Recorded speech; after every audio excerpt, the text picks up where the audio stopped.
Waalaikumsalam, Bu. Baiklah anak-anak, sebelum kita mulai belajar, marilah kita berdoa sesuai dengan kepercayaan masing-masing. Berdoa dimulai.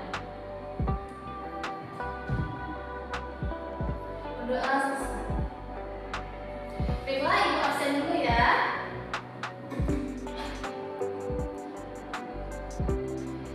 Adi, Hadir, Bu. Nadia, Hadir, Bu.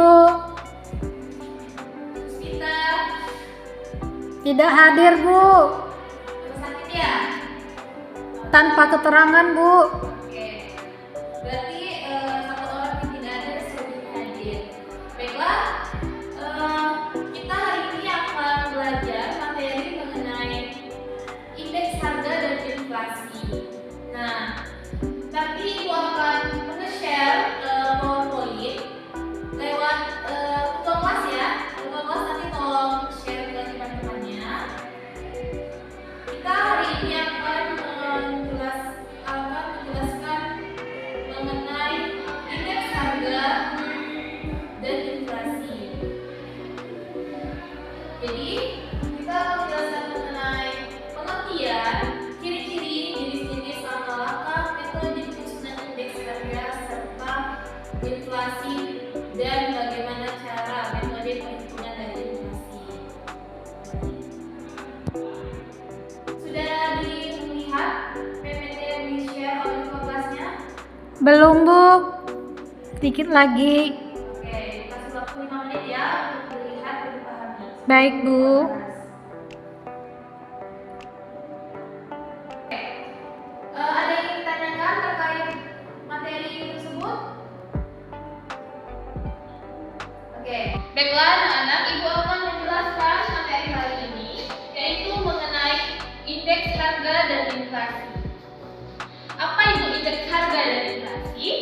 Mari kita bahas. Yang pertama kita akan membahas mengenai indeks harga.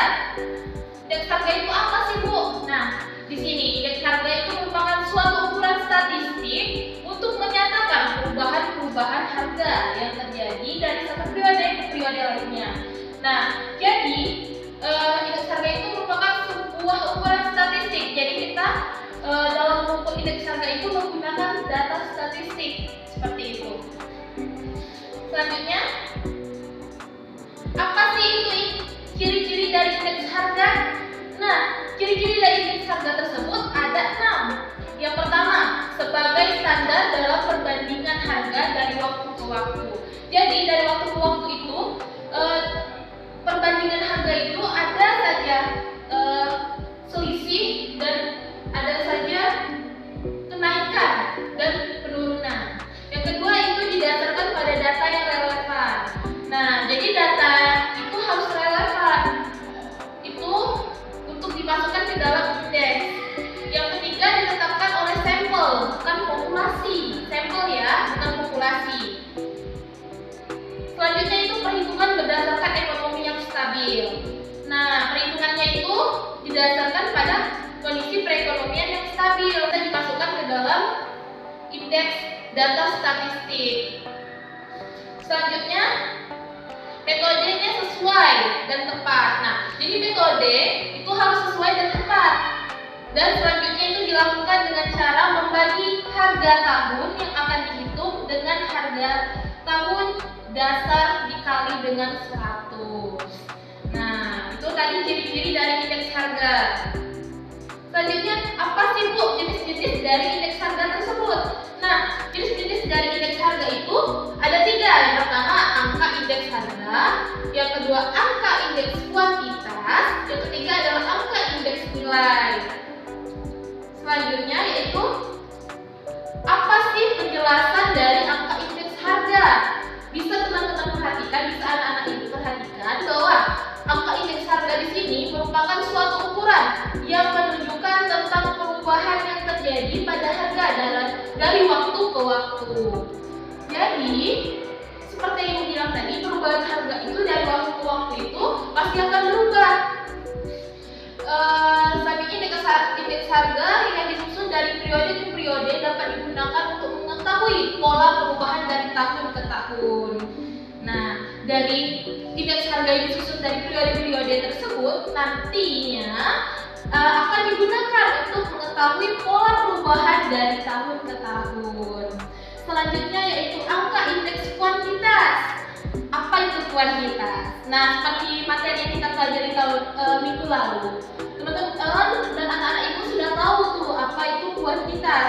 Sekarang kita belajar tentang angka indeks kuantitas. Nah, angka indeks kuantitas itu menunjukkan perubahan-perubahan yang terjadi pada waktu komoditas yang dihasilkan atau jumlah komoditas yang dikonsumsi dari waktu ke waktu. Selanjutnya, apa sih Bu angka dari indeks nilai? Indeks nilai yaitu angka indeks yang menunjukkan perubahan nilai uang dari suatu periode ke periode lainnya. Seperti itu. Setelah kita mengetahui nih tentang jenis-jenis indeks, kita harus mengetahui juga bagaimana sih cara atau langkah-langkah dalam penyusunan indeks harga tersebut. Nah, langkah-langkah yang pertama itu kita harus menentukan tujuan. Nah, seperti yang anak-anak lihat, kita harus menentukan tujuan kita dari menyusun indeks harga tersebut apa. Kedua, kita menentukan caranya dengan pengambilan data. Jadi, setelah anak-anak tahu apa tujuannya, terus anak-anak tuh mencari cara untuk mengambil data. Setelah kita tahu cara mengambil data, langkah selanjutnya yaitu dengan memilih sumber data. Nah, setelah kita tahu nih sumber data, kita cari berdasarkan tahun dasar, serta kita harus tahu juga metode dari perhitungannya.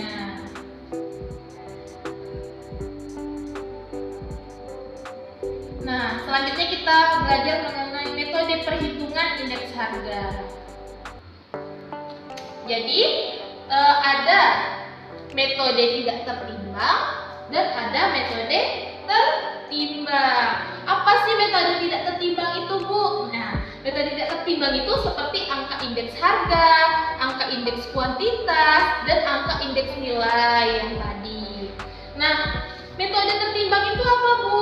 Metode tertimbang itu ada 6. Nah, yang pertama agregatif sederhana, Laskey, Rest, Spicy, Drobis and Boiler, Living Freezer, Marshall and Good. Bahasa Inggris semua ya. Nanti kita cari bareng-bareng arti dari ini semua, oke? Oke. Selanjutnya, nah, inilah yang kita masuk ke dalam rumus-rumus. Yang pertama kita membahas mengenai metode tidak tertimbang. Nah, rumus angka indeks harga tadi seperti ini anak-anak. Nah, boleh nih dicatat agar bisa dipahami waktu nanti kita melaksanakan UTS. Ini angka indeks harga, ini rumus untuk menghitung angka indeks nilai. Nah, untuk angka indeks nilainya ada 2 rumus ya. Bisa dipakai yang di atas atau juga bisa dipakai yang di bawah. Bisa dipahami? Oke. Selanjutnya itu angka indeks kuantitas. Nah, inilah rumusnya. Sudah dicatat belum? Sudah, Bu. Mantap. Setelah kita mempelajari metode tidak tertimbang, selanjutnya inilah rumus-rumus dari metode tertimbang anak-anak. Ada agregatif sederhana, ada metode Pisces, ada metode Living Freezer, metode Las-Perez, metode Drobis and Boiler, serta metode Marshall and Good. Nah, metode-metode pakai bahasa Inggris inilah teman-teman, anak-anak ibu semuanya, rumus-rumusnya yang harus kita pahami untuk memecahkan sebuah permasalahan atau soal nantinya. Nah, kita sudah membahas nih mengenai indeks harga. Selanjutnya kita akan membahas mengenai apa? Inflasi. Ya, benar, inflasi. Inflasi itu apa? Inflasi itu adalah gejala-gejala kenaikan harga barang-barang yang sifatnya umum dan terus-menerus. Jadi kenaikannya itu bersifat terus-menerus. Gitu. Itulah yang dinamakan dengan inflasi ini. Tentunya kenaikan yang terus-menerus itu tadi ada penyebabnya. Penyebabnya ini ada dua. Yang pertama, demand pull inflation. Yang kedua, cost push inflation. Nah, ini kita bisa lihat nih grafiknya. Ada grafik yang naik, ada grafik yang turun, seperti itu. Nah, setelah ada jalan naik turunnya tadi, ada juga nih yang dinamakan dengan hiperflasi. Apa itu hiperflasi? Yang artinya dia tuh melampaui 50% per bulan dan berarti lebih dari 1% per hari. Nah, apakah itu bahaya? Ya tentu bahaya. Nah, bahayanya itu apabila dia akumulasikan dalam hitungan bulan, tingkat inflasi ini dapat membuat peningkatan harga yang sangat luar biasa. Nah, peningkatan harga yang sangat luar biasa itu sekitar 50% per bulan, berimplikasi kepada peningkatan lebih dari 100 kali lipat. Setelah kita mengetahui apa itu hiperinflasi atau hiperinflasi tadi dan bahaya-bahayanya, kita sudah memahami nih sedikit banyaknya tentang hal tersebut. Selanjutnya mengenai perhitungan inflasi. Nah, bisa juga nih, ini yang Ibu jelaskan tadi sudah Ibu share juga materi dan PPT-nya. Bisa anak-anak lihat dan teman-teman lihat. Nah, di sini contohnya seperti ini. Pada akhir tahun 2017, indeks harga konsumen adalah 231 dan di akhir tahun 2018 indeks harga tersebut naik menjadi 240. Berapakah tingkat inflasi pada tahun 2018? Nah, kita gunakanlah rumus tadi teman-teman, anak-anak ibu sekalian. Rumus tadi yaitu kita gunakan INF. N-nya N kecil, IHKN per IHKN dikurang 1 per HKN kali 100. Nah, ini kita masukin angka-angkanya tadi. Nah, harga dari indeks akhir tahun 2018 yang harga tersebut naik menjadi 240, kita masukin 240 dikurang dengan yang harga konsumen pada tahun 2017 pernya sama per indeks harga pada tahun 2017 yaitu 231. Jangan lupa dikali 100. Nah, ini kita total dan hasilnya adalah 3,9%. Jadi, tingkat inflasi pada tahun 2018 yaitu sebesar 3,9%. Oke.